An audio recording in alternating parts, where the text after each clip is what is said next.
ఓం గం గణపతి నమ. నేను మీ సిద్ధాంతి బిఎస్కేవి ప్రసారాల నుండి ఓం Shri Panchamukheshwara జ్యోతిష్పీఠం Rajamahendravaram 9440255669 voice of BSKV ప్రసార సిద్ధాంతి ఛానల్ లోగడ మీకు వాయిస్ ఆఫ్ బిఎస్కేవి ప్రసార సిద్ధాంతి ఛానల్ ద్వారా నేను సుమారు 150-200 వీడియోలు ప్రజెంట్ చేశాను. అవి మీరు చూశారు, చూస్తున్నారు, చూస్తుంటారు, దాన్ని ఆదరిస్తున్నారు.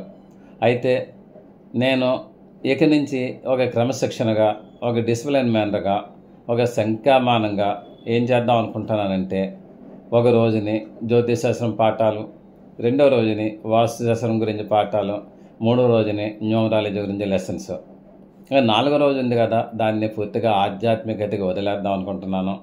ఐదో రోజు మళ్ళీ జ్యోతిశాస్త్రం లెసన్స్, ఆరో రోజు వాస్తుశాస్త్రం లెసన్స్, ఏడో రోజు సంఖ్యాశాస్త్రం లెసన్స్. ఈ విధంగా నేను చెప్దామని నేను అనుకుంటున్నాను. అయితే ఇవి చిన్న చిన్న బిట్ల కింద మనం చెప్పుకుంటూ వెళ్తే మనకి మైండ్లో ఉంటుంది. అక్కడక్కడ చెప్పకూడదు. ఫస్ట్నే యోగాల్లోకి, అవయోగాల్లోకి, మిత్రత్వాలు శత్రుత్వాల్లోకి, నీచభంగ రాజయోగాల గురించి, గురు చండాల యోగం గురించి, గురు మంగళ యోగం గురించి, ఇటువంటి యోగాల గురించి మనం చెప్పినా మీరు విన్నా మీకేమీ అర్థం అవ్వదు. అది ఏంటంటే పురాణం విన్నట్టుగా ఉంటుంది, తర్వాత ఇంటికి వెళ్ళాక మర్చిపోతారు. కాబట్టి ఒక క్రమశిక్షణగా క్రమబద్ధీకరిస్తూ నేను చెప్తున్నాను.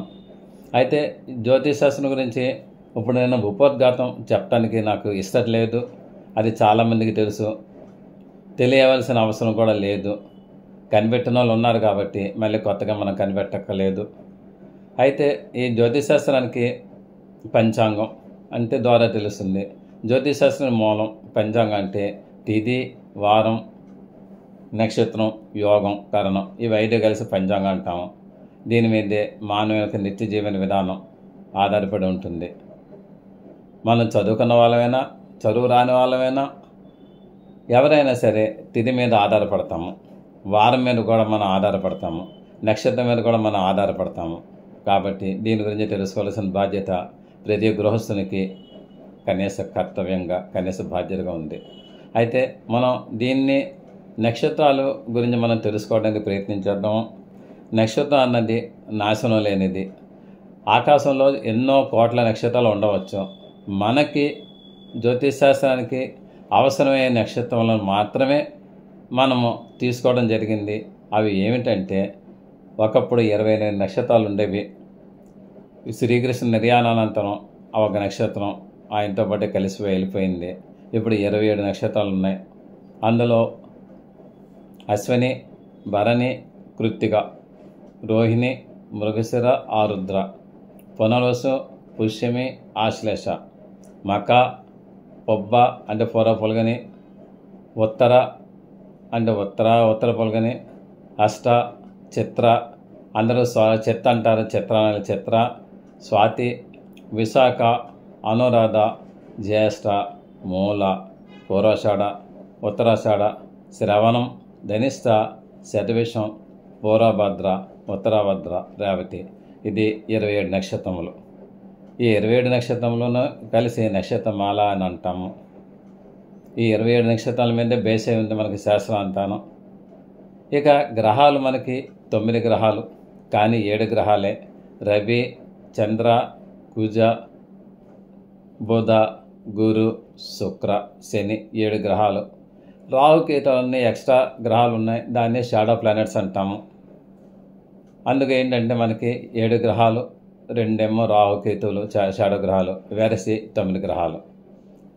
ఇవి ఇక్కడ మన 27 నక్షత్రాలని ప్రాతిపదికగా తీసుకున్నాము. ఇక్కడ 9 గ్రహాలను కూడా తీసుకున్నాము. ఇక ఈ 27 నక్షత్రాలు కూడా జ్యోతిష కుండలిలో 12 లగ్నాలు ఉంటాయి. అంటే లగ్నాలు 12. ఇవి దినచక్రం 24 గంటలు. ఈ 24 గంటల్లోనూ కూడా ఒక దినచక్రం తిరుగుతూ ఉంటుంది. దీన్ని డివైడెడ్ బై 12 చేస్తే ఎవ్రీ 2 అవర్స్కి కూడా ఒక లగ్నం ఏర్పడుద్ది. అంటే లగ్న ప్రమాణాలు వేరే ఉంటాయండి.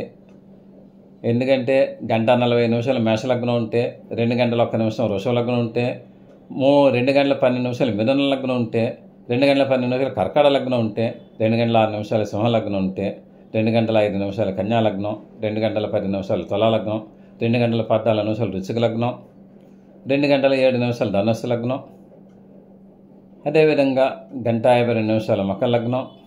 ఈ విధంగా దాని ప్రమాణాలు ఉంటాయి. దీన్ని లగ్నాలు అంటాం.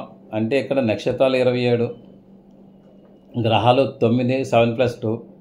ఈ యొక్క రాసులు కానీ లగ్నాలు కానీ ఇవి 12. అంటే మేషం, వృషభం, మిథునం, కర్కాటకం, సింహం, కన్య, తుల, వృశ్చికం, ధనుస్సు, మకరం, కుంభం, మీనం.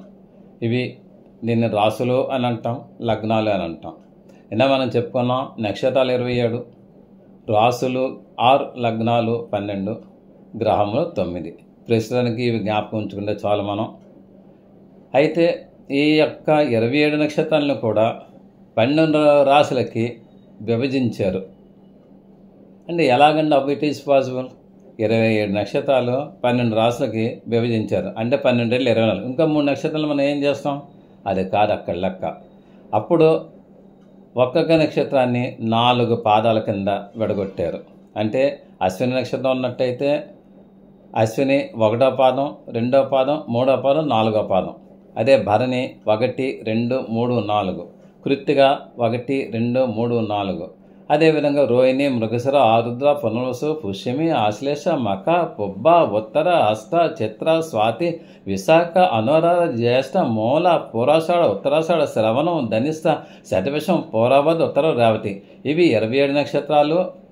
నేను 4 పాదాల కింద విడగొడితే 27 × 4 = 108 పాదాలు అయ్యాయి. మీరు ఒక్కటి అర్థం చేసుకోండి. 27 నక్షత్రాలే, కానీ ఒక నక్షత్రం 4 పాదాల కింద విడగొట్టినట్టయితే టోటల్గా 27 × 4 108 పాదాలు. ఇప్పుడు దీన్ని ఒక ఫిగర్ ఇక్కడ వేసుకుందాం. అక్కడ 27 నక్షత్రాలను ఒక ఫిగర్ వేసుకుందాం, 108 పాదాలను ఒక ఫిగర్ వేసుకుందాం. 12 రాసులు 12 లగ్నాలను ఒక ఫిగర్ వేసుకుందాం. గ్రహాలను కాసేపు మనం పక్కన పెడదాం. గ్రహాల సంగతి తర్వాత వద్దాం, కంగారేం లేదు. అయితే ఈ యొక్క నక్షత్రాలని అందులో సబ్స్టిట్యూట్ ప్రతిక్షేపించుకోవాలి రాసుల్లోనూ. మీకు అర్థమైంది కదా? నక్షత్రాలని బయట వస్తువుని మన ఇళ్లలో బయట వస్తువులు కొనుక్కున్నాం. మనం 27 వస్తువులు కొనుక్కున్నాం. మనం 12 గదుల్లో ఏర్పాటు చేసుకోవాలి. చాలా సింపుల్ టెక్నిక్. 27 వస్తువులు మనం ఇంటి నిమిత్తం కొనుక్కున్నాము, 12 గదుల్లో సర్దుకోవాలి. అంటే అప్పుడు ఒక్కొక్క వస్తువుని 4 భాగాలు చేస్తే 27 × 4 అంటే 108 అండ్ డివైడెడ్ బై 12 అంటే 9. అంటే ఒక్కొక్క నక్షత్రానికి 4 పాదాలు ఉంటాయి కాబట్టి 9 పాదాలు ఒక రాశి, 2వ రాశిలో 9 పాదాలు, 3వ రాశిలో 9 పాదాలు, అలాగే వేసుకుంటే 108 పాదాలు సరిపోతాయి. అంటే ఇప్పుడు ఈ విధంగా చూసుకున్నట్టయితే మన క్యాలిక్యులేషన్ ఎలా వస్తుంది? అశ్విని 1వ పాదం, 2వ పాదం, 3వ పాదం, 4వ పాదం. భరణి 1, 2, 3, 4. ఇక బ్యాలెన్స్ 1 కృత్తిక 1వ పాదం. ఇవి 9 పాదాలు కలిసి మేష రాశిలోకి ప్రతిక్షేపించుకున్నారు. ఇక రెండవది వృషభ రాశిలోకి ఉన్నట్టయితే వృషభ రాశిలో మనకి ఏంటంటే కృత్తిక 2, 3, 4 పాదాలు, రోహిణి 1, 2, 3, 4 పాదాలు, మృగశిర 1, 2 పాదాలు. ఇది వృషభ రాశి. నెక్స్ట్ మిథున రాశి మృగశిర 3, 4 పాదాలు, ఆరుద్ర 1, 2, 3, 4 పాదాలు, పునర్వసు 1, 2 పాదాలు. ఇక కర్కాటక రాశిలోకి వచ్చేటప్పటికల్లా 3 పాదాలు. కర్కాటక రాశిలోకి వచ్చేటప్పటికల్లా పునర్వసు 4వ పాదం, పుష్యమి 4 పాదాలు, ఆశ్లేష 4 పాదాలు. ఇక సింహరాశిలోకి వచ్చేటప్పటికల్లా మక 4 పాదాలు, పూర్వ పలుగున పొబ్బ 4 పాదాలు, ఉత్తర పలుగున ఉత్తర 1వ పాదం. ఇక కన్యారాశిలోకి వచ్చేటప్పటికల్లా ఉత్తర పలుగున 3 పాదాలు, 2, 3, 4 పాదాలు, హస్త 1, 2, 3, 4 పాదాలు అంటే 7 వచ్చాయి, చిత్ర 1, 2 పాదాలు. ఈ వెరసి మీకు 9 కన్యారాశి. నెక్స్ట్ తులారాశిలోకి వచ్చేటప్పటికల్లా చిత్ర 3, 4 పాదాలు, స్వాతి 1, 2, 3, 4 పాదాలు, విశాఖ 1, 2, 3 పాదాలు తులారాశిలోకి వచ్చాయి. ఇంకా వృశ్చిక రాశిలోకి వచ్చేటప్పటికల్లా విశాఖ 4వ పాదం, అనురాధ 1, 2, 3, 4 పాదాలు, జ్యేష్ఠ 1, 2, 3, 4 పాదాలు. ఇక నెక్స్ట్ ధనుస్సు రాశిలోకి వచ్చేటప్పటికల్లా మూల 1, 2, 3, 4 పాదాలు, పూరాషాఢ 1, 2, 3, 4 పాదాలు, ఉత్తరాషాఢ 1వ పాదం. మకర రాశిలోకి వచ్చేటప్పటికల్లా ఉత్తరాషాఢ 2, 3, 4 పాదాలు, శ్రవణం 1, 2, 3, 4 పాదాలు, 7 అక్కడికి వచ్చాయి, ధనిష్ట 1, 2 పాదాలు 9 సరిపోయాయి. ఇక కుంభరాశిలోకి వచ్చేటప్పటికల్లా ధనిష్ట 3, 4 పాదాలు, శతభిషం 1, 2, 3, 4 పాదాలు, పూర్వభద్ర 1, 2, 3 పాదాలు అక్కడ సరిపోయింది. మీనరాశిలోకి వచ్చేటప్పటికి పూర్వాభాద్ర 4 పాదం, ఉత్తరాభాద్ర 4 పాదాలు, రేవతి 4 పాదాలు. అంటే 108 పాదాలు మీకు 12 రాసుల్లో ప్రతిక్షేపించుకున్నాం. మీకు ఈ టేబుల్ కూడా నేను తర్వాత నెమ్మదిగా నేను పంపిస్తాను. ఇందులోనూ నేను డిస్క్రిప్షన్లో పెడతాను, మీరు చూడండి, డెఫినెట్గా చూడండి. అంటే ఏంటంటే 27 నక్షత్రాలు నేను 108 పాదాలు చేసుకోండి. ఆ 108 పాదాలని కూడా 12 రాసుల్లో ప్రతిక్షేపించుకున్నాం. అంటే ఇప్పుడు మీకు ఎవరైనా సరే అశ్విని నక్షత్రంలో పుట్టాడు అని అన్నట్టయితే మీరు గమ్మున ఏం చెప్తారు? అది మేషరాశి కాదు, మేషరాశిలో పుట్టాడు అని చెప్తారు. అదేవిధంగా కృత్తిక 1వ పాదంలో పుట్టాడు అని చెప్పారనుకోండి, అశ్విని 4, భరణి 4, కృత్తిక 1వ పాదం మేషరాశి కాబట్టి కృత్తిక 1వ పాదంలో పుట్టాడు కాబట్టి మేషరాశిలో పుట్టాడు ఈ అబ్బాయి, ఈ శిశువు, ఈ అమ్మాయి, ఈ టైంలో ముహూర్తం పెట్టారని కూడా చెప్పుకోవచ్చు అనమాట. అంటే ఇక్కడ నక్షత్రాలు రాసుల్లో ఉన్నాయి. దీన్ని బట్టి మనం క్యాలిక్యులేషన్ చేసుకోవచ్చు అనమాట. మీకు ఇది అర్థం ఉంటుంది కదా. ఇది ఇక్కడ ఈ చాప్టర్ ఇలా అవుతుంది. నెక్స్ట్ మనకి అసలు నక్షత్రాల గురించి మనం చెప్పుకున్నాం కదా. నక్షత్రాలు అన్నట్టయితే కేవలం ఒక నక్షత్రం అన్నది మట్టుకు ఒక పేరు ఉండదండి. నక్షత్రాలు గ్రూప్గా ఉంటాయి. అంటే ఒక అశ్విని నక్షత్రం ఉన్నట్టయితే అది 3 నక్షత్రాల కలయిక, అది గుర్రం ముఖంలాగా ఉంటుంది అన్నమాట. 3 నక్షత్రాల కలయిక అశ్విని నక్షత్రం గుర్రం ముఖంలా ఉంటుంది. అది భరణి నక్షత్రం ఉన్నట్టయితే అన్నారంటే యోని లేదు ట్రయాంగిల్ మోడల్లో భరణి నక్షత్రం ఉంటుందన్నమాట. దాన్ని 3 నక్షత్రాలే భరణి నక్షత్రం అన్నారు. కృత్తిక నక్షత్రం అన్నది మంగళ కత్తెలాగా ఉంటుంది. 6 నక్షత్రాలు కలిసి. అదే రోహిణి నక్షత్రం అన్నట్టయితే 5 నక్షత్రాలు కలిసి బండి చక్రం ఆకారంగా ఉంటుంది. మన ఆకాశంలో ఇవి చూస్తానికి వీలవుతుంది, ఏం పర్వాలేదు, చూడొచ్చు. ఇవన్నీ కూడా మన వాళ్ళు ఎప్పుడో కనిపెట్టి శాస్త్రంలో రాసి పెట్టారనమాట. ఇక మృగశిర నక్షత్రం అన్నట్టయితే లేడి తల ఆకారంగా ఉంటుంది, లేదు దాని ధనుస్సు ఆకారాన్ని కూడా అంటారు. అది 3 నక్షత్రాల గుంపు అనమాట అండి. ఇదే విధంగా 6వ నక్షత్రం అంటే ఒకే ఒక నక్షత్రం ఉంటుంది, పగడంలాగా మెరిసిపోతూ ఉంటుంది. నెక్స్ట్ ఇప్పుడు పునర్వసు నక్షత్రం మనం చూసుకునే కొమ్మరిసారి ఆకారంగా ఉంటుంది. అది ఎన్ని నక్షత్రాలు? 7 నక్షత్రాల గుంపు. ఇక పుష్యమి నక్షత్రం ఉన్నట్టయితే 3 నక్షత్రాల కలయిక. అది ఏ షేప్లో ఉంటుందంటే పట్ల పువ్వు అన్నారు. ఆ పట్ల పువ్వు ఆకారంగా ఉంటుందని చెప్తున్నారు అనమాట. నెక్స్ట్ ఆశ్లేష నక్షత్రం పాము ఆకారంగా ఉంటుంది. అంటే 6 నక్షత్రాల కలయిక వల్ల అది ఏర్పడింది అని చెప్తారు. నెక్స్ట్ మకా నక్షత్రం పల్లకి ఆకారంగా ఉంటుంది. అది 5 నక్షత్రాల కలయిక. ఉబ్బా నక్షత్రం 2 నేత్రాలుగా ఉంటుంది, 4 నక్షత్రాల కలయిక. అదే ఉత్తర నక్షత్రం కూడా అది కూడా నేత్రం ఆకారంగా ఉంటుంది, 4 నక్షత్రాలు కలిసి ఉంటుంది. హస్త నక్షత్రం మన అరచెయ్యిలాగా 5 నక్షత్రాలు కలిసి ఉంటుందన్నమాట. ఇక చిత్రా నక్షత్రం మంచి ముత్యంలాగా 1 నక్షత్రం కలిసి ఉంటుందన్నమాట. అది అంటే మంచి ముత్యం ఆకారంగా ఒకే నక్షత్రం ఉంటుంది. అది అర్థమైంది కదా. ఇక స్వాతి నక్షత్రం అన్నట్టయితే మీకు మాణిక్యం ఆకారంగా, రూబీ ఆకారంగా ఉంటుంది. అది ఎన్ని నక్షత్రం? 1. ఇకపోతే విశాఖ నక్షత్రం అన్నట్టయితే 5 నక్షత్రాలు గుంపు కొమ్మరిసారి ఆకారంలో ఉంటుందని చెప్తాడనమాట. అది అనురాధ నక్షత్రం గొడుగు ఆకారంగా 5 నక్షత్రాల గుంపు ఉంటుంది. అది ఇక జ్యేష్ఠ నక్షత్రం అది కూడా 5 నక్షత్రాల గుంపు, గొడుగు కాడలాగా ఉంటుందన్నమాట. అర్థమైంది కదా మీకు. ఇక పూర్వాషాఢ మూల నక్షత్రం అన్నట్టయితే అంకుశం ఆకారం, వినాయకుడు చేతిలో అంకుశం ఉంటుందన్నమాట. అంకుశం ఆకారంగా 6 నక్షత్రాలు కలిసి అది మూలా నక్షత్రం ఉంటుంది. పూర్వాషాఢ నక్షత్రం మంచం కోళ్ళ ఆకారంగా ఉంటుంది, 4 నక్షత్రాలు కలిసి ఉంటుందన్నమాట. అదే శ్రవణ నక్షత్రం ఏంటంటే అది కూడా వేణువు ఆకారంగా ఉంటుంది. ఉత్తరాషాఢ నక్షత్రం కూడా 4 నక్షత్రాల కలయిక మంచం కోడుల్లాగా ఉంటుంది. నెక్స్ట్ ధనిష్ట నక్షత్రం మధ్యలో డ్రమ్స్ ఆకారంలో 4 నక్షత్రాలు కలిసి ఉంటుంది. ఇకపోతే విశేషించి ఒక నక్షత్రం శతభిష నక్షత్రం. అది శతభిష అంటే దాని పేరే శతభిషం. విషం అన్నట్టయితే నక్షత్రాలు, శత అంటే 100. ఇది 100 నక్షత్రాల గుంపండి శతభిషం. అది ఒక టౌన్ లాగా ఉంటుంది అన్నమాట, ఒక పట్టణం లాగా ఉంటుంది. దాన్ని శతభిష నక్షత్రం అన్నారు. ఎవరైనా శతభిష నక్షత్రంలో పుట్టారంటే 100 నక్షత్రాల గుంపులో పుట్టారని దాని అర్థం మనం చేసుకోవాలి. ఇక పూర్వభద్ర నక్షత్రం అంటే అది కూడా మంచం కోళ్ళలాగా 4 నక్షత్రాల గుంపు. అది ఉత్తరాభద్ర నక్షత్రం కూడా 4 కోళ్ళు మంచం అన్నమాట. రేవతి నక్షత్రం మటుకు ఏంటంటే మేనంలాగా చేప ఆకారంగా ఉంటుంది. అది ఎన్ని నక్షత్రాలు అనేది 3 నక్షత్రాలు. అంటే ఇక్కడ మనం ఏం చెప్పుకున్నాం ఇవ్వాలా? జ్యోతిశాస్త్రం గురించి చెప్పుకున్నాం, తిథి వార నక్షత్ర యోగ కరణాలు కలిపితే పంచాంగాన్ని చెప్పుకున్నాం. ప్రతి సామాన్య మానవుడికి కూడా తిథి అవసరం, సామాన్య మానవుడికి కూడా వారం అవసరం, సామాన్య మానవుడికి కూడా ఏంటంటే నక్షత్రం కూడా అవసరం.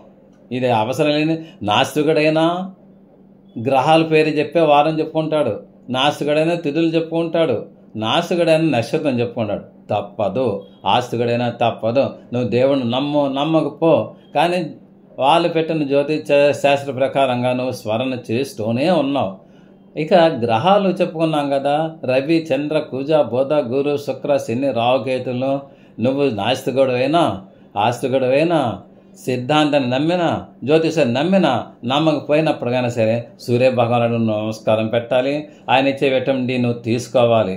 అదేవిధంగా చంద్రగ్రహం నుంచి నీకు మనశ్శాంతిని నువ్వు పొందాలి. అదేవిధంగా కుజగ్రహం నుంచి కూడా నీకు రక్తం ధైర్యం రావాలి. ఇవన్నీ కూడా చాలా చాలా ఉన్నాయన్నమాట. ఇక మన లగ్నాల గురించి అంటే మనం ఇవాళ చెప్పుకునేది నక్షత్రాల గురించి చెప్పుకున్నాం. అవన్నీ 27 నక్షత్రాలు. ఆ పాదాలు ఎన్ని?